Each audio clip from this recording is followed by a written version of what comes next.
I've always believed that truth is like a river. Sometimes it's calm.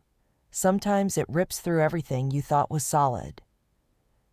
Sitting here in my little candle shop in Evanston, Illinois, the scent of lavender and cedarwood swirling around me, I'm holding the moonstone bracelet my mother gave me when I was 16. Its pale, iridescent beads catch the dim light from the shop's Edison bulbs. And for a moment, I'm back in that summer when everything felt possible. Back before I learned how truth can break you. My name's Elara Quinn, and I'm 39, a single mom running Wick and Glow, a small business, where I pour my heart into making essential oil candles. It's not glamorous, but it's mine. My daughter Lila, who's 9, is sprawled out in the back room right now, sketching in her notebook, her dark curls falling over her face. She's my anchor, the reason I keep going, even when the world feels like it's caving in. My son Finn, who's 12, is probably at home glued to his tablet playing some game I don't understand. They're my everything, but lately I've been wondering if I'm enough for them. It's October 2025, and the leaves outside are turning that perfect shade of amber. Evanston streets are buzzing with fall festival prep, and my shop's been busier than usual with tourists snapping up my pumpkin spice and sage blends. But today, as I'm wrapping a set of candles for a customer, my phone pings with a text from my younger sister, Vanessa Thorne. My stomach tightens.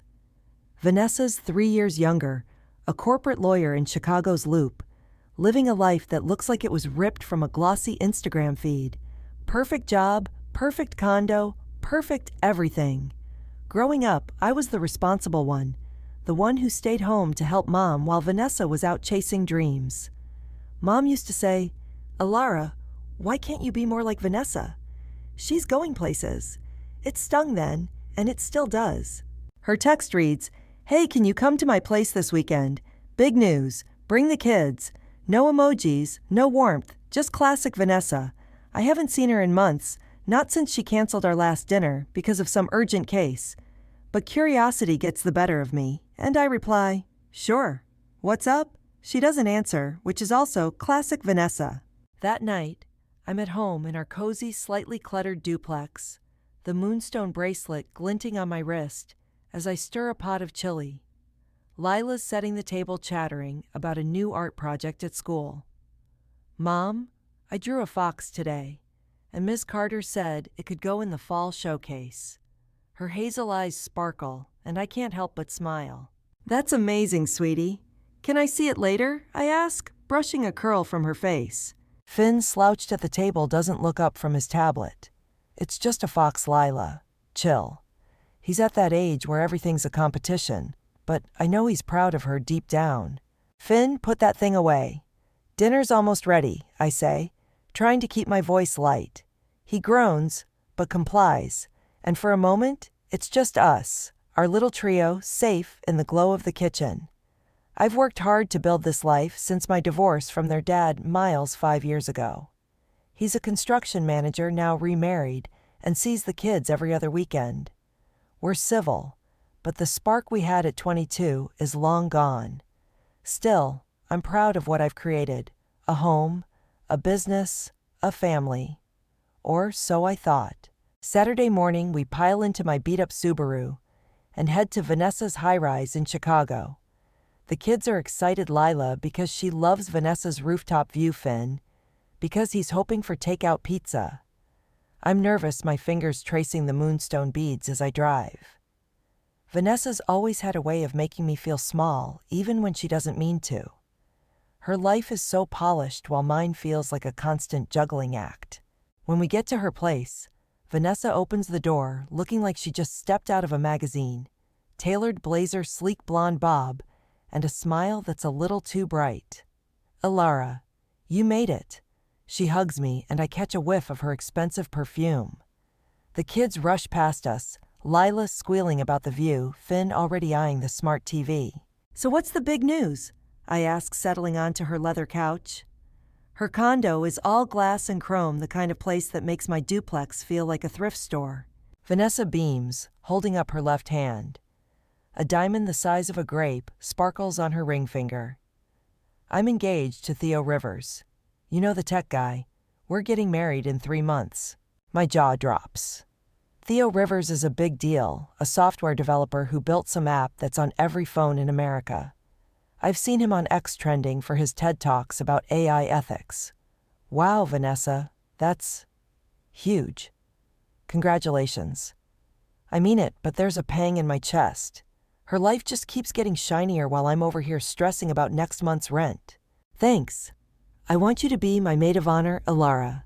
And Lila, you'd be the perfect flower girl. Vanessa's voice is bubbly, but her eyes flicker to my bracelet, and for a split second, I see something envy. Nostalgia, I can't tell. Lila claps her hands. Can I wear a sparkly dress, Aunt Vanessa? Of course, kiddo, Vanessa says, ruffling her hair. Finn just shrugs already, back on his tablet. We spend the afternoon talking wedding plans, Venetian lace rooftop venues, a string quartet. It's overwhelming, but I nod along, trying to ignore the voice in my head, whispering that I'll never measure up. Vanessa's always been the star, and I'm just Elara the candlemaker. When we leave, Lila's buzzing with excitement, but Finn's quiet, his brow furrowed like he's chewing on something. That night, as I tuck Lila into bed, she grabs my wrist, her fingers brushing the moonstone bracelet. Mom, why don't you ever take this off? She asks, her voice sleepy. I smile, tracing the beads. It was your grandma's. She said it holds light even in the dark. It reminds me to keep going no matter what. Lila nods, her eyes drifting shut. But as I turn off the light, I can't shake the feeling that something's off. Vanessa's news should make me happy, but instead, it's stirring up old wounds, memories of being the lesser sister of Mom's voice, telling me to be more like her. And Finn's silence in the car. That's not like him. The next morning, I'm pouring wax in the shop when Finn comes in, his backpack slung over one shoulder. Mom, can I talk to you? His voice is low, serious in a way that makes my heart skip. Sure, bud. What's up? I set the pitcher down, wiping my hands on my apron. He hesitates, then pulls out his tablet. I saw something at Aunt Vanessa's, on her phone. I wasn't snooping, I swear. It was on the coffee table and a notification popped up. My stomach twists. What kind of notification? Finn swallows his hazel eyes, Miles's eyes locking onto mine. It was a text. From Dad. It said, "Can we meet tonight? Don't tell Elara." And there was a picture of them, together. The room tilts. I grip the counter, the moonstone bracelet suddenly heavy on my wrist. Finn, are you sure? Maybe it was a mistake. I'm sure, Mom. His voice cracks. I took a screenshot. Look.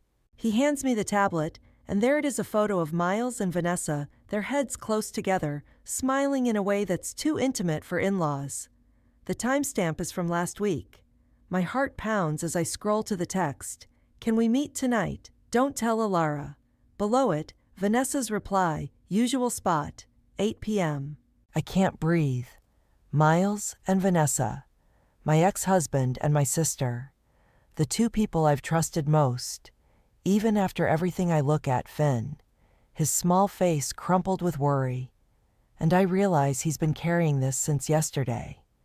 My 12-year-old son holding a truth that could shatter our world. Mom, what do we do? He whispers. I don't know. But as I clutch the moonstone bracelet, its cool beads grounding me, I know one thing: the truth is coming, whether I'm ready or not. The air in Wiccan Glow feels thick, like the lavender scent is choking me. Finn's still standing there, his tablet clutched to his chest, eyes wide with a mix of fear and guilt. I want to tell him it's okay, that he didn't do anything wrong, but my throat's too tight. The moonstone bracelet burns against my wrist, its beads catching the shop's dim light like they're mocking me. My mother's words echo in my head. It holds light even in the dark. Right now, all I see is darkness. Mom, Finn's voice is small, pulling me back. Are you mad at me? I force a breath, kneeling to meet his gaze. His hazel eyes are glassy, and I realize he's scared not just of what he found, but of what it means for us. No, Finn. I'm not mad. You were brave to show me this. I pull him into a hug, his skinny frame trembling against me. Thank you for being honest. He nods into my shoulder, but I can feel the weight he's carrying. A 12-year-old shouldn't have to hold secrets like this. I stand still, gripping the tablet, the screenshot of Miles and Vanessa staring back at me. Their smiles are like knives slicing through the fragile trust I've rebuilt since the divorce. Miles, my ex, who swore he'd always be there for the kids. Vanessa, my sister, who I've spent my life measuring myself against. How long has this been going on? And why? I send Finn to the back room to check on Lila, who's still sketching, oblivious to the storm brewing. My hands shake as I save the screenshot to my phone, then delete it from Finn's tablet. I don't want him staring at this any longer than he has to. Sitting at the counter, I try to piece it together. Miles and I split 5 years ago because we grew apart, different dreams, different lives. He's remarried to a woman named Claire, who seems nice enough. Vanessa's engaged to Theo Rivers, a tech mogul who could buy half of Evanston. What could they possibly want with each other?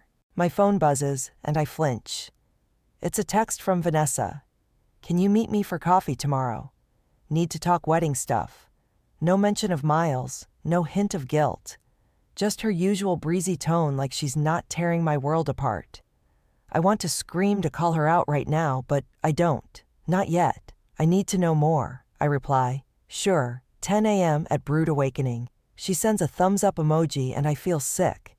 That night, after the kids are asleep, I sit on my couch, the moonstone bracelet glinting under the living room lamp. I scroll through Vanessa's Instagram, something I usually avoid. Her feed is a curated dream photos of her in power suits, sipping cocktails at rooftop bars, and now engagement shots with Theo, his arm around her, like she's the center of his universe. There's one post from last week, a selfie of her and Miles at a charity gala, captioned, "Catching up with family." I didn't think twice about it then. Now it feels like a taunt. I dig deeper, searching X for anything about Vanessa and Miles. Nothing obvious, but there's a thread on a local Chicago subreddit about Theo's company, with users speculating about his personal life. One comment catches my eye. Heard his fiancée's got a side thing going. Typical corporate drama.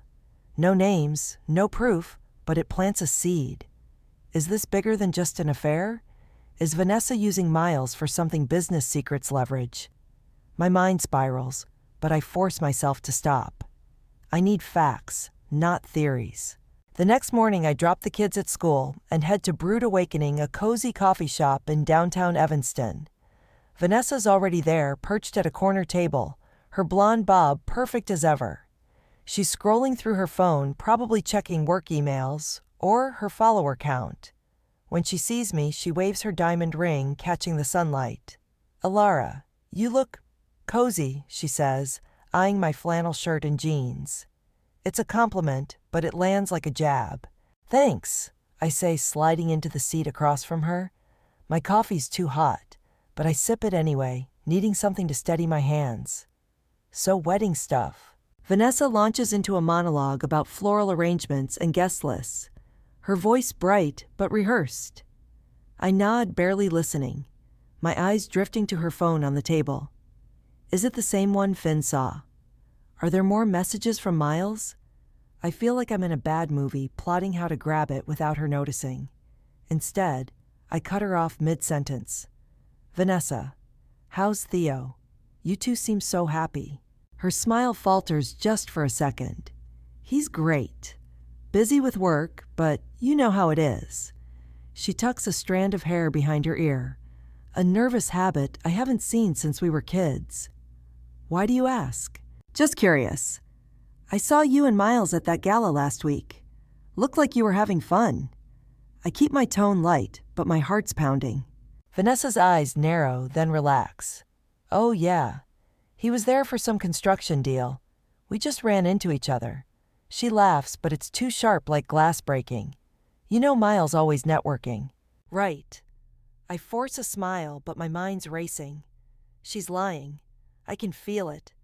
But before I can push further, her phone buzzes and she snatches it up her face, paling as she reads the screen. Everything okay? I ask. Just work, she says quickly, locking the phone and shoving it into her bag. Sorry, I've got a meeting soon. Can we pick this up later? Sure, I say, watching her practically sprint out of the shop. The moonstone bracelet feels heavy on my wrist, like it's urging me to keep digging. I don't know what's going on, but I know Vanessa's hiding something. And Miles is in on it. Back at the shop, I'm distracted spilling wax and snapping at a customer who asks for a discount. Lila notices her small hand tugging at my sleeve. Mom, are you okay? You look sad. I kneel down, forcing a smile. I'm fine, sweetie. Just tired. How's your fox drawing coming? She beams, launching into a story about her art class, and for a moment I'm grounded. But when Finn gets home from school, his face is stormy. Mom, I checked Dad's ex account. He's been DMing Aunt Vanessa. A lot. I couldn't see the messages, but they're from the last few months. My stomach drops. Finn, you don't need to do this. Masters, let me handle it, okay? But I want to help. His voice cracks, and I see the anger in his eyes, not just at Miles and Vanessa, but at the world for making him feel powerless. I hate that they're lying to you. I pull him into a hug, my own tears threatening to spill. I know, bud, but we'll figure this out together. Just no more snooping, okay? It's not your job. He nods, but I can tell he's not convinced. That night, I lie awake, the moonstone bracelet on my nightstand, its beads glowing faintly in the dark. I think about confronting Miles. But what would I say? Hey, are you secretly hooking up with my sister? I need more proof, something concrete. And then there's Theo. Does he know? Should I tell him? The thought of blowing up Vanessa's perfect life is tempting. But it's not just about her. It's about Lila and Finn, about the family I've fought to hold together. The next day I'm at the shop when Theo Rivers walks in. I've only seen him in photos, but there's no mistaking him. Tall, sharp jawline, wearing a casual blazer that probably costs more than my car. Elara Quinn, he asks, his voice smooth but guarded. That's me, I say, wiping my hands on my apron. Can I help you with some candles? He smiles, but it doesn't reach his eyes. Actually, I'm here about Vanessa. I saw your name on her maid of honor list, and I need to ask you something, in private. My heart races. Does he know about Miles? Or is this something else? I glance at Lila, who's coloring in the back, and Finn, who's restocking wicks. Sure, let's step outside. We walk to the alley behind the shop, the autumn air crisp against my skin. Theo leans against the brick wall, his expression unreadable. Elara, I'm going to be blunt. I think Vanessa's hiding something from me. And I think you might know what it is. I freeze the moonstone bracelet, catching the sunlight like a warning. The truth is closer than I thought, and I'm not sure I'm ready for it to break free. The alley behind Wick and Glow smells like damp leaves and coffee from the shop next door. Theo Rivers stands there, his sharp eyes studying me like I'm a puzzle he's trying to solve. The moonstone bracelet feels like it's pulsing on my wrist, its beads catching the faint sunlight filtering through the clouds. My heart's hammering, and I'm caught between wanting to spill everything and protecting what little I have left. Theo's words hang in the air. I think Vanessa's hiding something from me. And I think you might know what it is. I swallow hard, forcing my voice to stay steady. What makes you think I know anything? It's not a denial, but it buys me time. I'm not ready to show my cards, not to him, not yet. Theo runs a hand through his hair, his calm facade cracking just enough for me to see the worry underneath. Vanessa's been off. Canceling plans, taking calls in private, locking her phone every time I'm around. I thought it was wedding stress, but then I found an encrypted file on her laptop. Something about a project with someone named Miles. Your ex-husband, right? My stomach lurches. An encrypted file. This is bigger than late-night texts and sneaky photos. I nod slowly, my mind racing. Yeah, Miles is my ex. But I don't know anything about a project. It's half true. I know about the text, the photo Finn found, but this This feels like a different kind of betrayal. Theo's jaw tightens. I didn't want to dig into her life, Elara. But I can't marry someone who's keeping secrets. If you know anything, please tell me. I'm not here to cause trouble for you or your kids. His sincerity hits me hard. He's not just some tech bro with a fat bank account. He's a guy staring down the same kind of betrayal I am. But I can't trust him, not fully. What if he's fishing, trying to see if I'll crack? I clutch the moonstone bracelet, its cool beads grounding me. I need time, Theo. I'm not sure what's going on myself. He nods, but his eyes don't leave mine. Fair enough. But if you find something, call me. He hands me a business card, his name embossed in sleek black letters. I'm staying at the Hilton in Evanston until this gets sorted. As he walks away, I'm left in the alley, the weight of the truth pressing down on me. Vanessa and Miles aren't just sneaking around. They're tangled in something bigger, something that could hurt more than just me and Theo. I head back into the shop where Lila's humming to herself, coloring a fox with bright orange crayons. Finn's watching me from the counter, his expression heavy with questions he's too scared to ask. "Everything okay, Mom?" he says, his voice low so Lila won't hear. I force a smile, ruffling his hair. "Yeah, bud, just a weird day. Can you watch Lila for a bit? I need to make a call." He nods, and I step into the tiny office at the back, closing the door. My hands are shaking as I dial Miles. It goes straight to voicemail, his familiar drawl telling me to leave a message. "Miles, it's Elara. We need to talk. Now. Call me back." I hang up, my anger simmering. If he's dodging me, that's as good as a confession. I spend the rest of the day on autopilot, pouring candles, helping customers, and pretending everything's fine for the kids. But inside, I'm unraveling. Every time I look at the moonstone bracelet, I think of Mom, how she wore it through chemo, how she told me it was a reminder to find light in the worst moments. I need that light now, but all I feel is a gnawing dread. That evening, I'm at home chopping vegetables for dinner while Lila sets the table and Finn does homework. My phone buzzes and I nearly drop the knife. It's not Miles. It's a text from an unknown number. "Check your mailbox. You deserve to know." No signature, no context. My heart races as I wipe my hands and head outside, the autumn air biting at my skin. In the mailbox, there's a small USB drive. No note, no label. I stare at it like it's a bomb, the moonstone bracelet glinting under the porch light.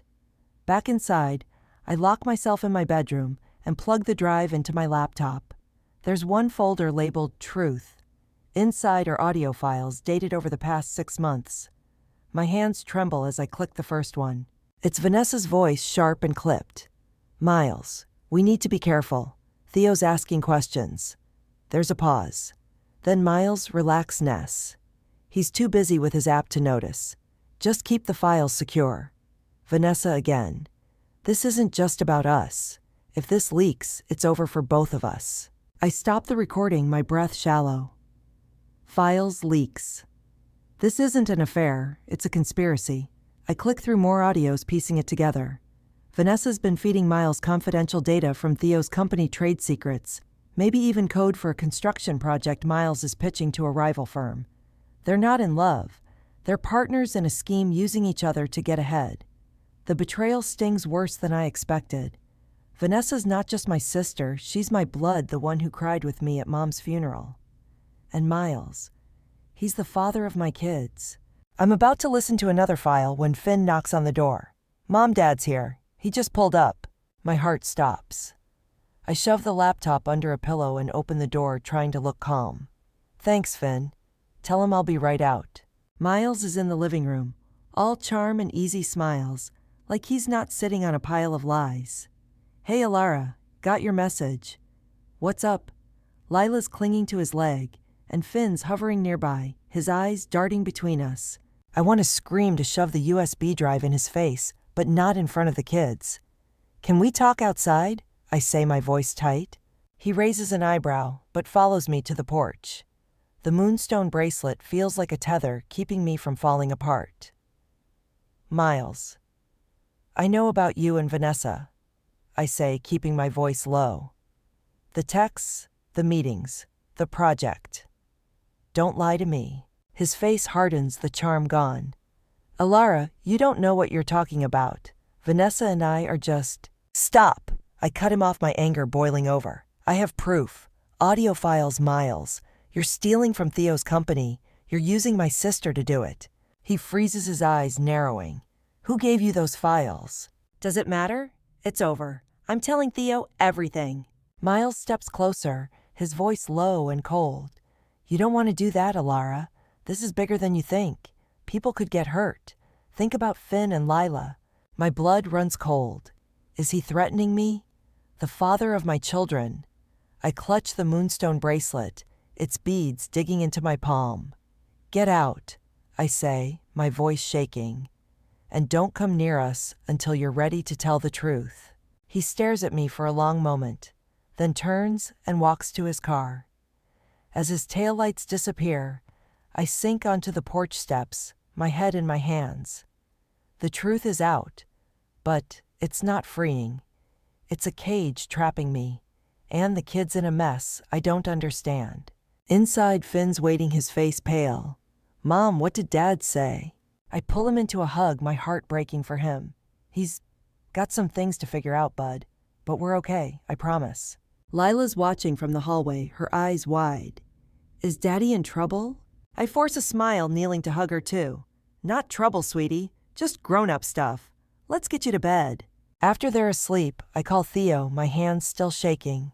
Theo, it's Elara. You were right about Vanessa.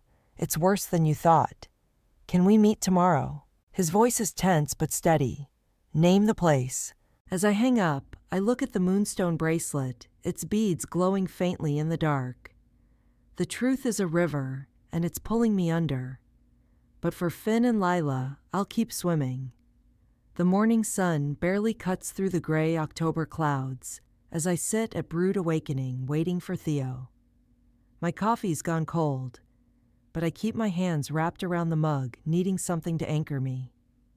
The moonstone bracelet glints on my wrist, its beads a quiet reminder of Mom's words.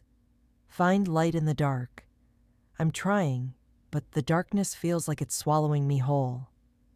Last night's confrontation with Miles keeps replaying in my head, his cold voice, the threat in his words. People could get hurt. Think about Finn and Lila. I haven't slept, and my eyes burn with exhaustion. Theo walks in his usual polish, replaced by a rumpled sweater and a 5 o'clock shadow. He spots me and slides into the seat across from me, his expression grim. Elara, you okay? You look like you've been through hell. I manage a weak laugh. That's one way to put it. I pull the USB drive from my pocket and slide it across the table. This was in my mailbox last night.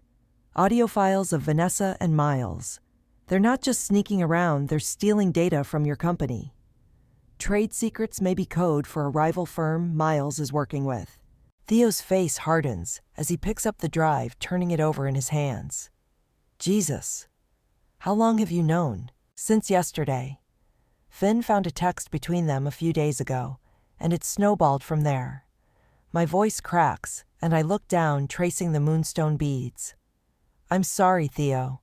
I didn't want to believe it. He leans back, exhaling sharply. Don't apologize. You're not the one betraying me. He pauses, his eyes searching mine. Who sent this drive? I don't know. The text was from a burner number, someone who wanted me to know the truth. I hesitate, then add, Miles showed up last night. I confronted him and he warned me to stay quiet. Said people could get hurt, including my kids. Theo's jaw clenches. He threatened you. He leans forward, his voice low. Elara, this is serious. If they're stealing proprietary data, we're talking corporate espionage. Lawsuits, maybe jail time. And if Miles is desperate, he could be dangerous. The word dangerous hits like a punch. Miles, the guy who used to make pancakes with Finn and braid Lila's hair, dangerous. But the look in his eyes last night wasn't the man I married. It was someone else, someone scared and cornered. What do we do? I ask, my voice barely above a whisper. Theo taps the USB drive against the table. I need to get this to my legal team, but we have to be careful. If Vanessa and Miles know we're onto them, they could cover their tracks, or worse. Can you get me more evidence? Anything on Vanessa's end? I nod, though my stomach twists at the thought of playing detective in my sister's life. She's been cagey, but I'm her maid of honor. I can poke around without raising flags. I pause, then add, Theo, what about the wedding? It's in 2 months. His face darkens. It's off. I can't marry someone who'd do this. But I won't tip her off yet. We need to play this smart. We part ways with a plan. I'll keep an eye on Vanessa, and Theo will have his team analyze the USB drive. As I drive back to Wick and Glow, my mind's a mess. I'm not just fighting for myself anymore. It's for Finn and Lila, for the life I've built. But the thought of facing Vanessa, of pretending everything's fine, makes me sick. At the shop, Lila's in the back, practicing her flower girl walk with a basket of dried petals. Mom, look, I'm gonna be the best flower girl ever. Her grin is so pure, it breaks my heart. Finn's at the counter restocking jars, but his eyes keep darting to me. He knows something's wrong, and I hate that he's carrying this. Finn, can you help Lila with her basket? I say, trying to keep my voice light. He nods, but as he passes me, he whispers, Did you talk to Dad? I freeze, then pull him aside. Not yet, bud, but I'm handling it. You don't need to worry, okay? His face crumples. I heard you last night, on the porch. He sounded mad. Is he gonna hurt us? My chest aches. I kneel, cupping his face. No one's going to hurt you or Lila, I promise. I'm figuring this out, but I need you to trust me. Can you do that? He nods, but his eyes are glassy. I hug him tight, wishing I could shield him from this. When I stand, I notice Lila watching us, her basket forgotten. Mom, why's Finn sad? She asks. He's just tired, sweetie. I lie, hating myself for it. Let's get those petals sorted. That afternoon, Vanessa calls, her voice all sunshine. Elara, can you come to my place tomorrow? I need your opinion on bridesmaid dresses. Bring Lila, she'll love it. I grip the phone, forcing a smile into my voice. Sounds great. What time? 11. Oh, and Theo's out of town, so it'll just be us girls. She laughs, but it's brittle, like she's trying too hard. Perfect, I say, my heart pounding. This is my chance to dig. But the thought of being in her space, pretending I don't know the truth, feels like walking into a lion's den. The next day, I drop Finn at school and take Lila to Vanessa's condo. Lila's buzzing with excitement, clutching a sketch of her flower girl dress. Vanessa opens the door, looking flawless in a silk blouse, but her eyes are tired, like she hasn't slept either. Elara, Lila. Come in, I've got dresses everywhere. Her living room's a sea of tulle and satin, and Lila dives in, squealing. I force a smile, scanning the room. Vanessa's phone is on the coffee table next to a stack of legal pads. My pulse races. This could be my shot. These are gorgeous, I say, picking up a dress. Mind if I use your bathroom? Go ahead, Vanessa says, distracted by Lila's chatter.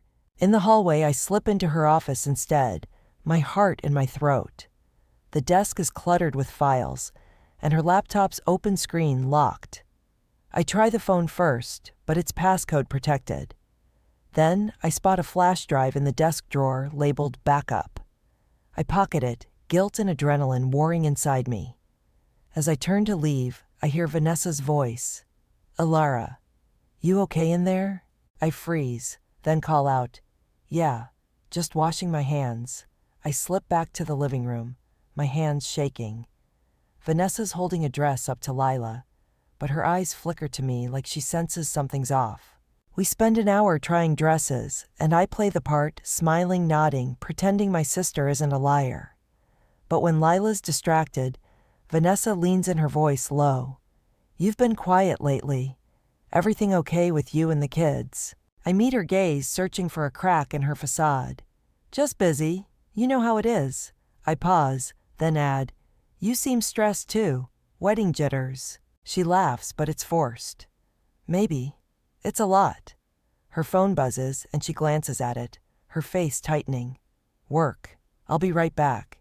As she steps into the kitchen, I whisper to Lila, "Sweetie, stay here." I'm grabbing my purse. I dart to the office, plug the flash drive into my phone, and transfer files as fast as I can. My heart's pounding, but I'm back on the couch before Vanessa returns. We leave soon after Lila chattering about dresses, but my mind's on the flash drive, burning a hole in my pocket.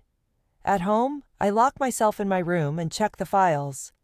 They're emails between Vanessa and Miles, detailing data transfers and payments from a company called VexCorp, a rival to Theo's firm. There's even a contract signed by both of them. My sister's not just betraying me, she's breaking laws. I call Theo, my voice shaking. I've got more evidence. Email's a contract. It's bad, Theo. Send it to me, he says, his voice grim. And Elara, be careful. If Miles threatened you, he's not messing around. I hang up my eyes on the moonstone bracelet. The truth is a river, and it's about to flood everything I love. But for my kids, I'll face the storm. The days after I sent Theo the files blur into a haze of fear and determination. I keep the kids close, dropping them off and picking them up from school myself, my eyes scanning for Miles' car. The moonstone bracelet stays on my wrist. Its beads a lifeline through the chaos. I haven't heard from Miles since that night on the porch, but his threat echoes in my mind. Think about Finn and Lila. Every creak in the house, every unfamiliar car on the street makes me jump. I'm not just fighting for the truth anymore. I'm fighting for my family. Theo calls 2 days later, his voice clipped but steady. Elara, my legal team's reviewed everything. It's enough to press charges, corporate espionage, fraud, the works. Vanessa and Miles are looking at serious consequences, but we need to confront them carefully. Can you get Vanessa to meet you somewhere public? My heart races. Confront Vanessa, the sister I've loved, envied, and now barely recognize. But I nod, even though he can't see me. Yeah, I'll set it up. What about Miles? We'll handle him separately. My team's working with the authorities. Just focus on Vanessa for now. I hang up my hands, shaking as I text Vanessa. Can we meet at Brood Awakening tomorrow noon? Need to talk. She replies almost instantly. Sure, everything okay. Her cheerfulness feels like a slap, but I play along. Just sister stuff. See you then. That night, I sit Finn and Lila down after dinner. The kitchen's warm with the scent of roasted chicken, but the air feels heavy. Finn's been quieter than usual, his eyes shadowed, and Lila's picking up on the tension, her chatter subdued. I take a deep breath, the moonstone bracelet glinting under the light. Guys, I need to talk to you about something important. Lila's eyes widen. Is it about Daddy? I nod, my throat tight. Yes, and Aunt Vanessa. They've done some things that aren't okay. Grown-up things like breaking rules at work. I'm working with some people to fix it, but it might mean Daddy and Aunt Vanessa won't be around as much for a while. Finn's jaw tightens. Because of what I found. The texts. I reach for his hand, squeezing it. You did the right thing, Finn. You helped me see the truth. None of this is your fault. Okay. He nods, but his eyes are glassy, and I hate that he's carrying this guilt. Lila's voice is small. Is Aunt Vanessa still going to have her wedding? I hesitate, then pull her into a hug. No, sweetie. Sometimes things don't work out the way we plan. But we're still a family, you, me, Finn. That's what matters. After they're in bed, I lie awake, the moonstone bracelet on my nightstand, its beads catching the moonlight. I think about Vanessa, how we used to braid each other's hair, how she cried when Mom died, how I always felt like I was chasing her shadow. I don't know if I can forgive her, but I know I have to face her. The next day, Brood Awakening is bustling, the hum of conversation and clinking mugs, a strange contrast to the storm inside me. Vanessa's already at a corner table, her blonde bob perfect, but her eyes are red-rimmed like she's been crying. When she sees me, she forces a smile. Elara, hey, what's this about? I sit my hands clasped around the moonstone bracelet. Vanessa, I know about you and Miles. The data you've been stealing from Theo's company. The emails, the contracts, everything. Her face goes white, her smile collapsing. What? What are you talking about? Don't I say my voice low but firm? I have proof. Audio files, documents. Theo's legal team has them too. It's over, Vanessa. She stares at me, her lips trembling. For a moment I think she'll deny it, but then her shoulders slump and she buries her face in her hands. I didn't want this, she whispers. It started small. Miles needed help with a pitch, and I thought I could control it. But it spiraled, and I couldn't stop. I leaned forward, my anger mixing with heartbreak. Why, Vanessa? You're my sister. Theo trusted you. Why throw Photon it all away? She looks up, tears streaking her face. Because I was drowning Elara. You have this perfect life. Your kids, your shop, your heart. I've got a career, but it's empty. Miles understood that. He saw me, not the lawyer, not the fiancé. And the money. I thought it would fix everything. Her words hit like a punch. Perfect life. I've spent years feeling like I'll never measure up to her. Vanessa, I envied you. Your success, your confidence. Mom always said I should be like you. And now, you've broken everything. She sobs, and for a moment I see the little girl who clung to me when Mom was sick. But then I think of Finn's guilt, Lila's confusion, and my resolve hardens. You need to turn yourself in, I say. Theo's giving you a chance to come clean before the authorities step in. Do it for yourself, if not for me. Vanessa nods, wiping her eyes. I'm so sorry, Elara. I never meant to hurt you.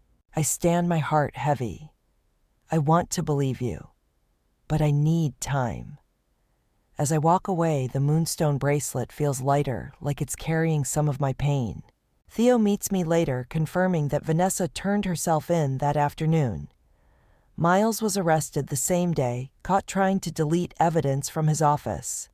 The charges are serious, both could face years in prison. Theo's company is safe, but his trust, like mine, is shattered. You did the right thing, he tells me over coffee. I know it cost you.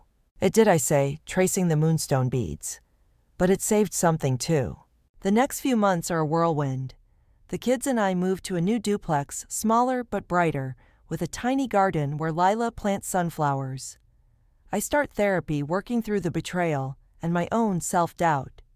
Finn sees a counselor too, learning to let go of the guilt he carried. Lila draws pictures of our new home, always including the moonstone bracelet on my wrist. I keep Wick and Glow running, and the community rallies around me, my candles selling out at every fall festival. Theo becomes an unexpected friend, stopping by the shop with coffee or a plant for the garden. There's no romance, just a quiet understanding between two people who've been burned by the same fire. He tells me he's taking a break from dating, focusing on his company and himself. I admire that, finding strength in solitude. One snowy December evening, just before Christmas, the doorbell rings.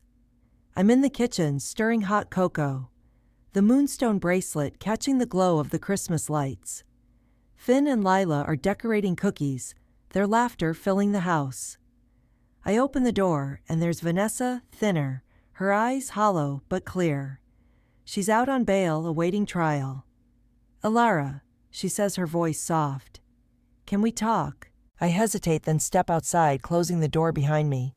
The air's crisp snow dusting the porch. What do you want, Vanessa? She swallows, clutching a small gift bag. I wanted to say I'm sorry. Really sorry. I've been in therapy trying to understand why I did it. I was jealous of you, of your life. I thought I needed more to be enough. But I was wrong. I look at her, searching for the sister I used to know. You hurt me, Vanessa. You hurt my kids. I can't just forget that. I know, she says, tears falling.